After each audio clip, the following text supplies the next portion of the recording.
सहायक आचार्यों को कितना वेतन मिलेगा। नमस्ते दोस्तों, मैं आशुतोष कुमार, आपका दोस्त, अपने YouTube चैनल इनोवेटिव आशुतोष पर आप सभी का स्वागत करता हूं।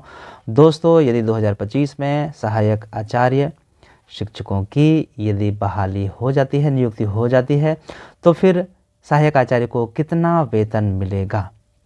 तो आप जानते हैं कि सहायक आचार्य दो तरह के हैं, एक इंटर प्रशिक्षित सहायक आचार्य और एक स्नातक प्रशिक्षित सहायक आचार्य।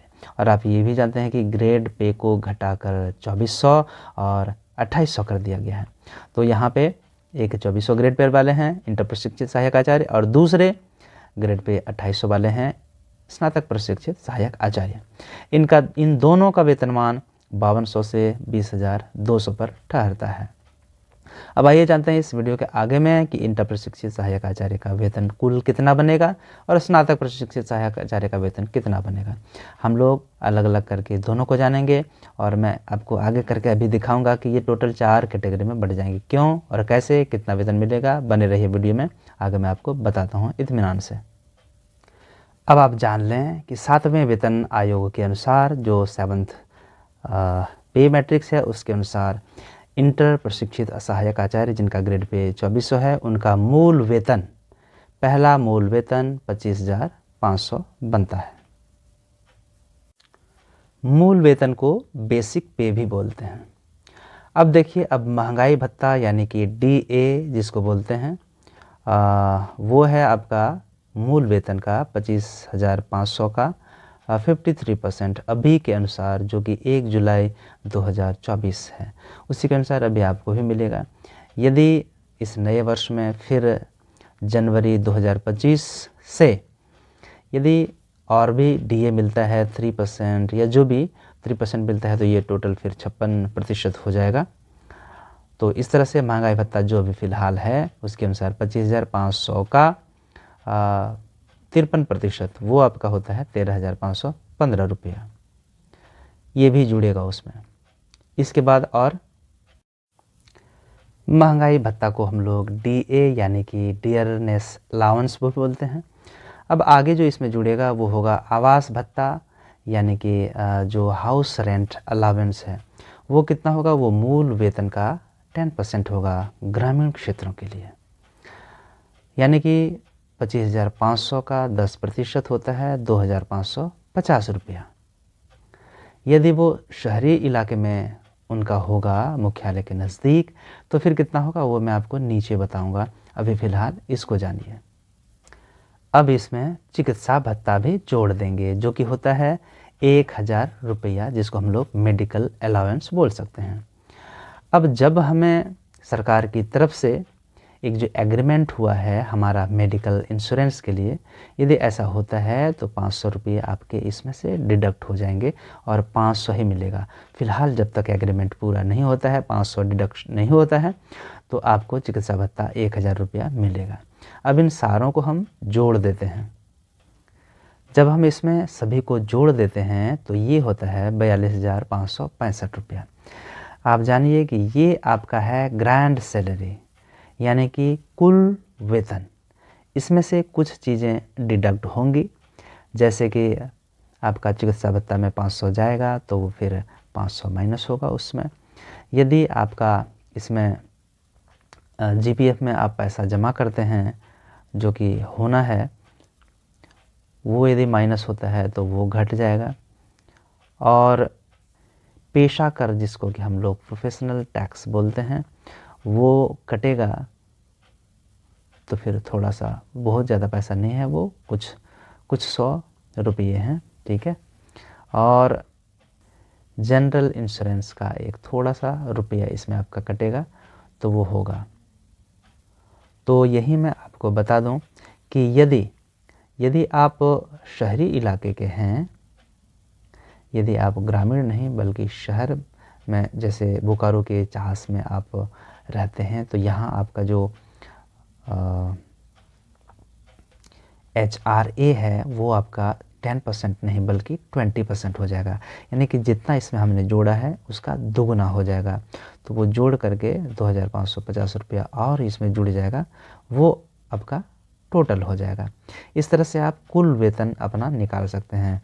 फिर जो भी 50 रुपया 60 रुपया करके और फिर चिकित्सा भत्ता 500 माइनस करके और जीपीएफ में आप जो कटवाना चाहते हैं उसको माइनस करके जो शेष बचेगा वो आपका हैंड में आपके खाते में पैसा आएगा। तो इस तरह से हम लोग इंटर प्रशिक्षित सहायक आचार्य जो ग्रेड पे 2400 में आते हैं, वेतनमान 5200 से 20,200 तक आते हैं, उनका कुल वेतन ऐसे ही निकाला जाता है। अब आइए हम लोग लगे हाथ स्नातक प्रशिक्षित सहायक आचार्य का भी वेतन कुल वेतन निकालते हैं, देखते हैं। अब आप देखें जो स्नातक प्रशिक्षित सहायक आचार्य हैं उनका ग्रेड पे 2800 है और वो वेतनमान 5200 से 20,200 तक आते हैं वे भी, और मूल वेतन 7th पे मैट्रिक्स के आधार पर इनका पहला मूल वेतन बनता है 29,200। आप यहाँ ध्यान रखें कि हर वर्ष वेतन वृद्धि होती है 3% और मूल वेतन का 3% जो है वो वृद्धि हो जाएगी, वो नया बेसिक पे आपका हर वर्ष हो जाएगा। तो वेतन वृद्धि को हम लोग इंक्रीमेंट बोलते हैं। तो ये मूल वेतन 29,200 है।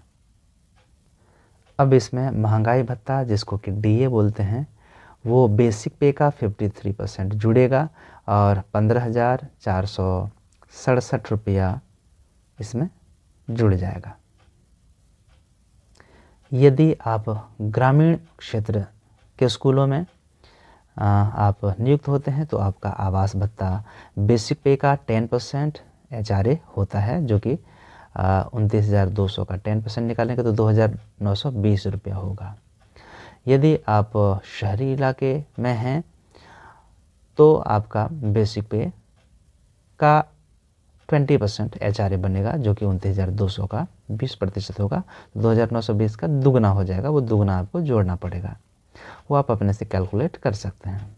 इसके बाद अब जो फाइनल चीज़ मेडिकल अलाउंस है, चिकित्सा भत्ता, वो सभी को फ़िलहाल 1,000 मिलता है। और पीछे हमने बताया कि यदि एग्रीमेंट होता है कंपनी के साथ तो सरकार जो है इसमें से 500 रुपये डिडक्ट करेगी, 500 रुपये आपको कैश मिलेगा।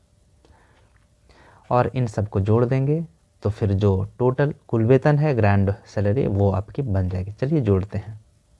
तो टोटल जब इसको हम लोग जोड़ देते हैं तो 48,587 रुपये होता है। इसमें से वो जो जीपीएफ के अलावे जो छोटी मोटी चीज़ें हैं, जीआईएस है, प्रोफेशनल टैक्स है, हल्का फुल्का कुछ 100 रुपये कटने के बाद तो जो भी शेष होगा डिडक्ट होकर के वो आपके अकाउंट में आएगा, वो आपके हाथ में हैंड सैलरी जिसको बोल सकते हैं, जिसको आप यूज़ कर सकते हैं अपने डे टू डे लाइफ में, वो आपको होगा। तो उम्मीद है आपको इसको समझने में आसानी हुई होगी। फिर इसी तरह जब अभी आपका नया वर्ष आएगा तो 3% की वेतन वृद्धि होगी और इस तरह से आपका नया बेसिक पे बनेगा। उसके आधार पे आपका जितना फिर डीए होगा बढ़ेगा, उस बेसिक पे में उतना % को मल्टीप्लाई करके ऐड कर देंगे। फिर आवास भत्ता तो आपका रूरल एरिया में रहेंगे तो आपका 10% ही होगा।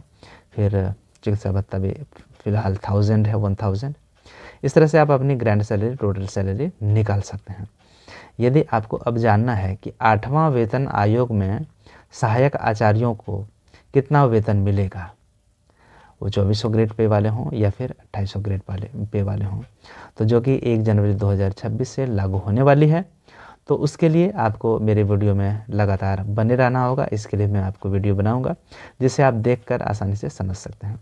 और यहाँ मैं यह भी बताता हूँ जो 2015-16 से नियुक्त हैं वैसे शिक्षक, वैसे टीचर्स, उनको कितना मिलेगा तो उनको भी मैं बताऊंगा। इसके लिए आपको इंतज़ार करना होगा जब जो फिटमेंट फैक्टर है वो बन जाए, फिर मैं आपको कैलकुलेट करके आसानी से बता दूंगा कि आपकी ग्रैंड सैलरी कितनी होगी और आपके हैंड में कितनी सैलरी आएगी जो आपके अकाउंट में क्रेडिट होगी।